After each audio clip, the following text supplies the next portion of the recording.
जरूरत है। ये प्रशासन तय करेगा कि हम शंकराचार्य हैं कि नहीं है। भारत के राष्ट्रपति को भी अधिकार नहीं है कि वो तय करे कि कौन शंकराचार्य है। शंकराचार्य का निर्णय शंकराचार्य करते हैं।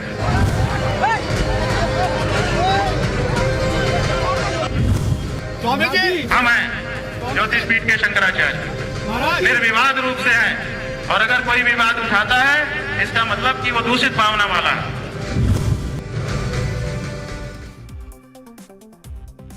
आप समझ जाओगे, हिंदू समाज के दो बड़े संतों के बारे में बात कर रहा हूं। बागेश्वर को मैंने दिखाया, अब बात कर रहा हूं शंकराचार्य कहने वाले अपने आप को स्वामी अभिमुक्तेश्वरानंद की, जो खुद को भले ही ज्योतिष पीठ के शंकराचार्य बताते रहे, लेकिन उनको 24 घंटे में खुद को शंकराचार्य साबित करने का अब एक सरकारी नोटिस मिला है।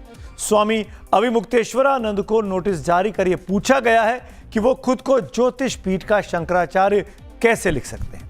ये नोटिस प्रयागराज मेला प्राधिकरण की तरफ से जारी हुआ है। नोटिस को उनके शिविर के मेन गेट पर चिपकाया गया। 48 घंटे से अधिक हो गए, लेकिन स्वामी अभिमुक्तेश्वरानंद हठयोग पर हैं। रविवार को आपको याद होगा, मौनी अमावस्या को संगम पर स्नान किए जाने से अभिमुक्तेश्वरानंद को रोका गया था। उस विवाद का आज तीसरा दिन हो गया है। शंकराचार्य अभिमुक्तेश्वरानंद भी अड़े हुए हैं और प्रयागराज प्रशासन भी अपने स्टैंड पर कायम है। प्रयागराज मेला प्राधिकरण का आरोप है कि शंकराचार्य ने प्रशासन की बात नहीं सुनी, स्वामी ने परमिशन नहीं ली। जवाब में स्वामी अभिमुक्तेश्वरानंद ने कहा कि किस चीज के परमिशन? क्या गंगा स्नान परमिशन लेकर करना पड़ेगा? गंगा पर क्या सरकारी रजिस्ट्री करनी पड़ेगी?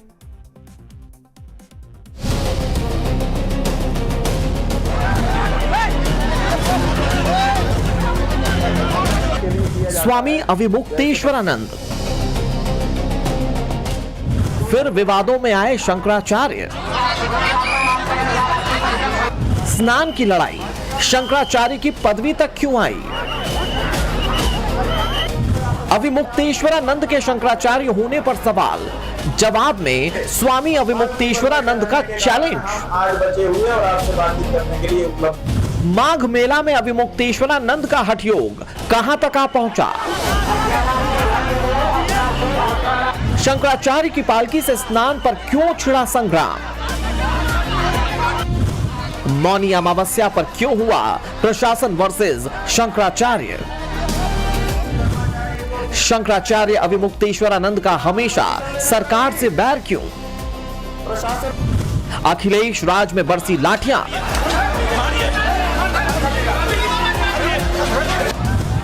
योगी राज में पिट गए शिष्य। अभिमुक्तेश्वरानंद की नई कंट्रोवर्सी अब किस करवट बैठेगी?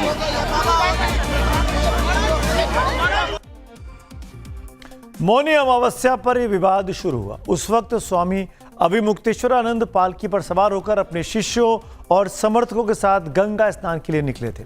वो पालकी पर सवार होकर ही संगम नोस तक जाना चाहते थे, जिसका मेला प्रशासन ने विरोध किया था, लेकिन स्वामी अभिमुक्तेश्वरानंद ने नहीं माना। वो प्रशासन पर आरोप लगाया कि उनके शिष्य, प्रशासन का यह आरोप है कि उनके शिष्य बैरिकेडिंग तोड़ डाले, और फिर विवाद बढ़ा और अब वो विवाद उनके शंकराचार्य के पद तक बात आ गई है। प्रयागराज प्रशासन की तरफ से इस विवाद पर क्या प्रतिक्रिया दी गई है, इससे सुनने से पहले स्वामी को सुन लीजिए। नोटिस मिलने के बाद उन्होंने माघ मेला प्रशासन पर कैसे पलटवार किया है। आप सुप्रीम कोर्ट के नाम को क्यों बदनाम कर रहे हैं? इसका भी जवाब उनको 24 घंटे में हम मांगेंगे। 24 घंटे में उनका भी जवाब हमें मिलना चाहिए, ताकि हम इस मुकदमे में उनको भी पक्षकार बना करके उनका भी पक्ष जारी कर दें, क्योंकि ज्योतिष पीठ के मुकदमे में माघ मेला प्राधिकरण के जो अधिकारी हैं उनका कुछ ज्यादा ही ध्यान दिखाई देता है।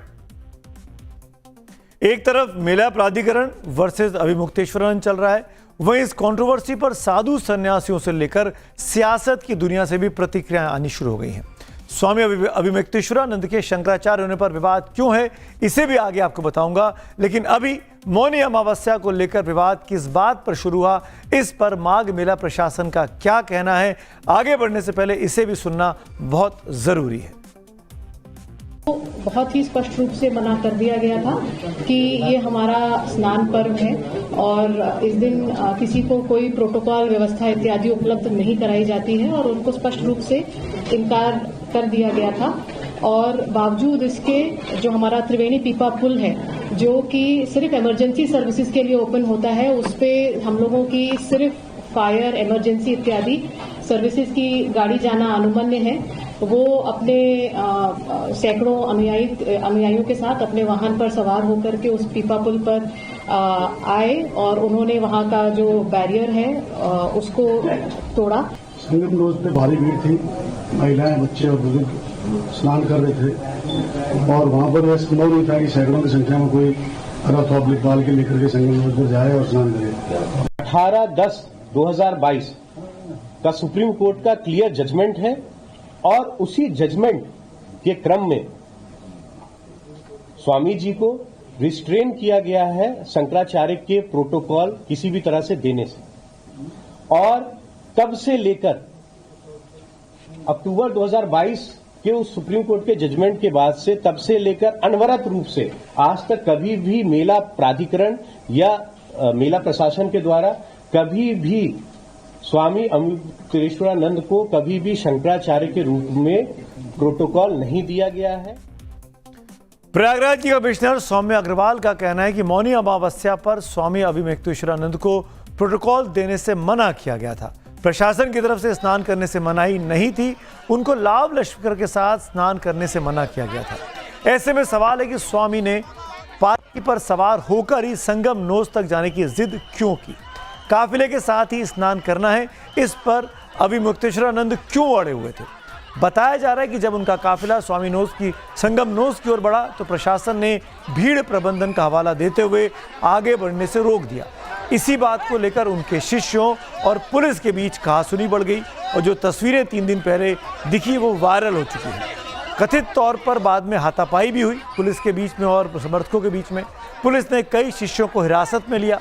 नाराज शंकराचार्य उस वक्त अपने समर्थकों के समर्थन में धरने पर बैठ गए और शिष्यों को पुलिस के चंगुल से छुड़ाने की मांग करने लगे। अफसरों ने समझाने की बहुत कोशिश की लेकिन शंकराचार्य नहीं माने। करीब 2 घंटे तक तनाव की स्थिति बनी रही। इसके बाद पुलिस शंकराचार्य की पालकी को खींचकर संगम से करीब 1 किलोमीटर दूर लेकर चली गई। कुछ वक्त के लिए अगर ये मान भी लिया जाए कि प्रशासन ने स्वामी के शिष्यों पर जाति की, उनको पीटा, उनके बाल खींचे, उनके केश खींचे, लेकिन स्वामी अभिमक्तेश्वरानंद को भी समझना होगा कि नियम कानून सबके लिए बराबर हैं। वो भी बहुत ज़रूरी है। भारत संविधान से चलता है। भारत का संविधान ही भारत का सर्वोच्च विधान माना गया है और भारत में रहने वाले हर एक व्यक्ति को, चाहे वो शंकराचार्य क्यों ना हो, उनको भारत का संविधान मानना होगा। कानून को अमल में लाना होता है। अभिमक्तेश्वरानंद ने आरोप लगाया कि उनके साथ जानबूझकर भगदड़ जैसा माहौल बनाया गया। लेकिन गौर करने वाली एक बात और भी है और वो ये कि इस कंट्रोवर्सी पर एक भी शंकराचार्य ने स्वामी अभिमक्तेश्वरानंद के पक्ष में अभी तक कोई बयान नहीं दिया है। हाँ, ये जरूर हुआ है कि उनके शंकराचार्य होने पर अब सवाल खड़े हो गए। दरअसल मेला प्राधिकरण के उपाध्यक्ष की ओर से एक नोटिस जारी किया गया। ज्योतिष पीठ में शंकराचार्य पद का मामला अभी सुप्रीम कोर्ट में चल रहा है। कोर्ट ने 14 अक्टूबर 2022 को आदेश दिया था कि जब तक इस केस का अंतिम फैसला नहीं हो जाता तब तक किसी को भी शंकराचार्य घोषित नहीं किया जा सकता, न ही किसी का पट्टाभिषेक किया जा सकता है। कोर्ट ने इस पद पर किसी को बैठाने पर रोक लगाई। मामले में अब कोई नया आदेश अब तक नहीं आया है। केस अभी भी सुप्रीम कोर्ट में लंबित है। बावजूद इसके माघ मेले के दौरान अभिमक्तेश्वरानंद ने अपने शिविर में लगे बोर्ड पर खुद को ज्योतिष पीठ का शंकराचार्य लिखा है। इस कृत्य से सुप्रीम कोर्ट के आदेश की अवहेलना हुई है।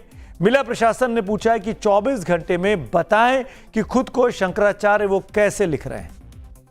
हालांकि यह भी सच है कि पिछले साल हुए महाकुंभ में स्वामी अभिमक्तेश्वरानंद ने 2 और शंकराचार्यों के साथ मौनी अमावस्या पर अमृत स्नान किया था।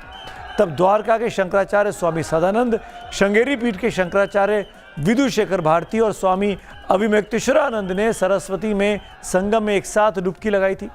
इतना ही नहीं, 2024 में मौनी अमावस्या पर भी स्वामी ने संगम स्नान किया था। 2024 में पालकी पर सवार होकर भी वो स्नान करने पहुंचे थे। उस वक्त किसी ने आपत्ति नहीं की थी।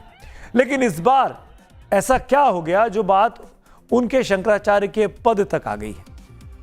दरअसल ज्योतिष पीठ में शंकराचार्य की पदवी को लेकर अविमुक्तेश्वरानंद और वासुदेवानंद के बीच विवाद छिड़ा था। मामला कोर्ट में विचाराधीन है। इसी केस को आधार बनाकर प्रयागराज माघ मेला प्रशासन ने नोटिस जारी किया है।